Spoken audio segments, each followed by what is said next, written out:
যে আজকের দিনটা তো আমরা পালন করি বিশ্ব তুলো দিবস হিসাবে।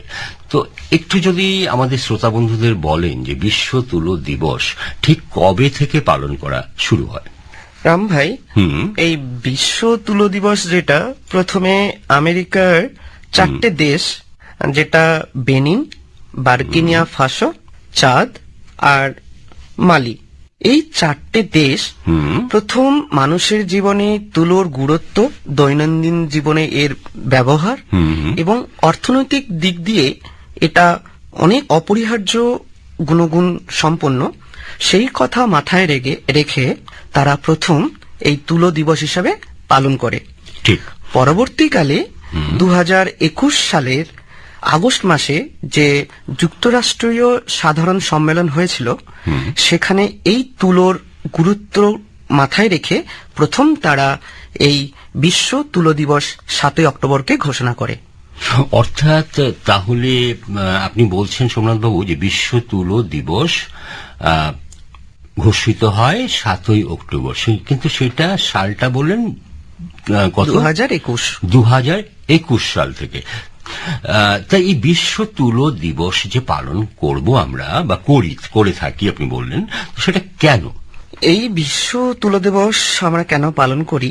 দেখুন, এই যে আমাদের তুলোর আমাদের দৈনন্দিন জীবনে তুলো গুরুত্ব কিন্তু অপরিসীম। আমরা যদি একটু খেয়াল করি, আমাদের জীবনের এই যে জামা কাপড় থেকে শুরু করে আমাদের দৈনন্দিন সমস্ত কিছুতে কিন্তু তুলোর ব্যবহার অপরিসীম। আচ্ছা। এবং আমাদের বিভিন্ন ক্ষেত্রে, এই যে হসপিটাল থেকে শুরু করে বিভিন্ন জায়গায় কেটে গেলে যে আমরা পট্টি করি বা এইসব জায়গায় তুলোর যে ব্যবহার, সেইগুলোর কথা মাথায় রেখে তুলোর অপরিসীম, অপরিহার্য এবং সমস্ত কিছু দিক থেকে দেখতে গেলে তো আমরা এই তুলোটাকে যে বিশ্ব দরবারে এই যে তুলো বিক্রি করে আমদানি রপ্তানির মাধ্যমে যে অর্থনৈতিক ডেভেলপমেন্ট হয়, ঠিক উন্নয়ন হয়, তাদের কথা মাথায় রেখে এই তুলো চাষের সাথে যুক্ত প্রচুর মানুষ আছেন সারা পৃথিবীতে।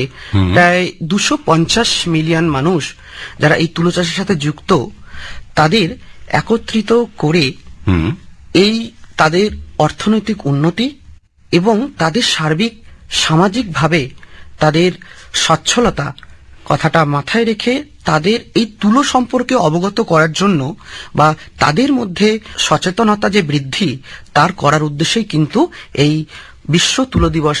সোমনাথবাবু, শ্রোতা বন্ধুদের বলি যে আপনি যেটা বলতে চাইছেন খুব ছোট করে এই দাঁড়ালো যে এই বিশ্ব তুলো দিবস পালন করার অর্থই হলো যে তুলোর গুরুত্বটাকে তুলে ধরা এবং আমাদের প্রাত্যহিক জীবনে যে তুলোর ব্যবহার এতটাই প্রাধান্য পেয়েছে, সুতরাং সেই ক্ষেত্রে তুলো চাষের একটা প্রসার দরকার, সেটা তারা মনে করেছেন।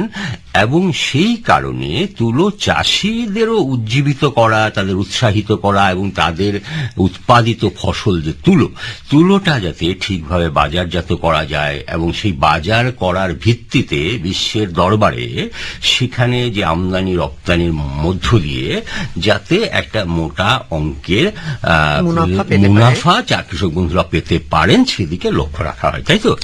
তা বেশ, এই তুলো দিবস যেটা আমরা বলছি বিশ্ব তুলো দিবস, মূল ভাবনাটা কি, মানে যাকে আমরা বলি থিম? প্রত্যেক বছরই তো কোনো একটা নির্দিষ্ট দিন যখন পালন করা হয় তার একটা ভাবনা থাকে। আমাদের যে ভাবনা বলতে গেলে, ইংরেজিতে বলতে গেলে making cotton fair and sustainable for all, farm to fashion.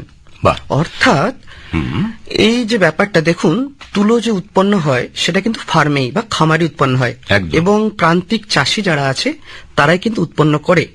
এবং এটা দীর্ঘ প্রক্রিয়াকরণের মাধ্যমে আমাদের যদি দেখা যায়, এই যে আমাদের আজকের যে আদব কায়দা, মানুষ এত উন্নত হয়েছে, তাদের বিভিন্ন রকমের আমাদের জামা কাপড়, বিভিন্ন ধরনের জামা কাপড় সবে কিন্তু এই তুলোর মাধ্যমেই হচ্ছে, তুলোর থেকে উৎপন্ন হচ্ছে।